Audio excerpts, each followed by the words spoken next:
সাদ্দামকে এখন কেন জামিন দিল? সাদ্দামের বউ বাচ্চা তারা এখন পরকালে, তার এখন কোনো জামিনের দরকার নাই। তবে হাইকোর্ট কেন আবেগ দেখিয়ে এখন তার জামিন দিল? জামিনটা তো 2 দিন আগে দিলেও পারতো। আসুন একটু সম্পূর্ণ বিষয়টা আপনাদের সামনে বর্ণনা করি। দেখেন, ফয়সাল করিমকে আপনারা সবাই চিনেন, যিনি আমাদের হাদি ভাইকে দুনিয়া থেকে সরিয়ে দিয়েছে। সে কিন্তু জেল থেকে ছাড়া পেয়ে আসছে জামিনে। কয়দিন আগে তিনি জেলে ছিল, জামিনে আসার পরে জামিনে ছাড়া পেয়ে এসে তার মূল টার্গেট ছিল ওসমান হাদিকে দুনিয়া থেকে সরিয়ে দেওয়া। এটা পূর্ব পরিকল্পিত, কেউ একজন তাকে ছাড়িয়ে আনছে এই ওসমান হাদিকে দুনিয়া থেকে সরানোর জন্য। এবং সেম ভাবে এই যে আজ যে সাদ্দাম জেলের মধ্যে ছিল, তাকে কোনোভাবেই ছাড়া হয় নাই এবং প্যারোল মুক্তিও কিন্তু তাকে দেওয়া হয় নাই। সেই সাদ্দামকে এখন কেন ছাড়া হইল? এটার পিছনে কোনো রহস্য থাকতে পারে না? ধরেন, সাদ্দামের বাচ্চা নাই, বউ নাই, তার সংসার নাই, মোটামুটি পরিবারই আজকে নিঃশেষ। ওর দুনিয়ায় একরকম কেউ নাই। ওর ভালোবাসার সবচেয়ে ভালোবাসার মানুষ তার বউ, সেও শেষ, এবং শখের বাচ্চাটাও নাই। ও তো মানে নিজে যে বেঁচে থাকবে, এটা ভিতর থেকে আমি মনে করি না যে ওর আর বেঁচে থাকার কোনো ইচ্ছা আছে।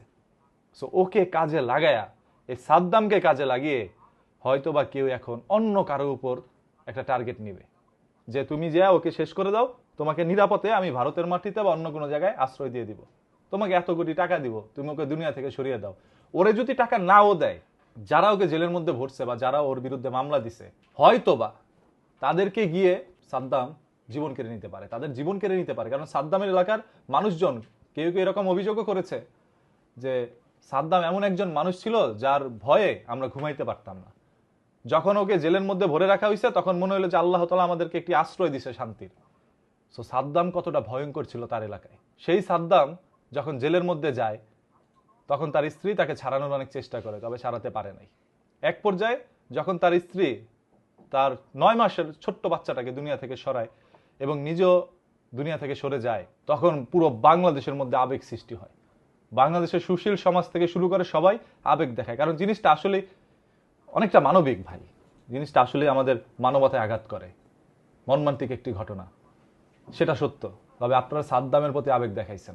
হাইকোর্ট আবেগ দেখায় সাদ্দামকে ছাড়ছে। যদি আবেগ না দেখাইতো তাহলে আগেই ছাড়তো। এখন কেন ছাড়লো? যে ওর তো বাচ্চা সন্তান মন্তান কিচ্ছু নাই, এখন ছাড়ছে। ও এখন কি না কি করে আল্লাহ ভালো জানে।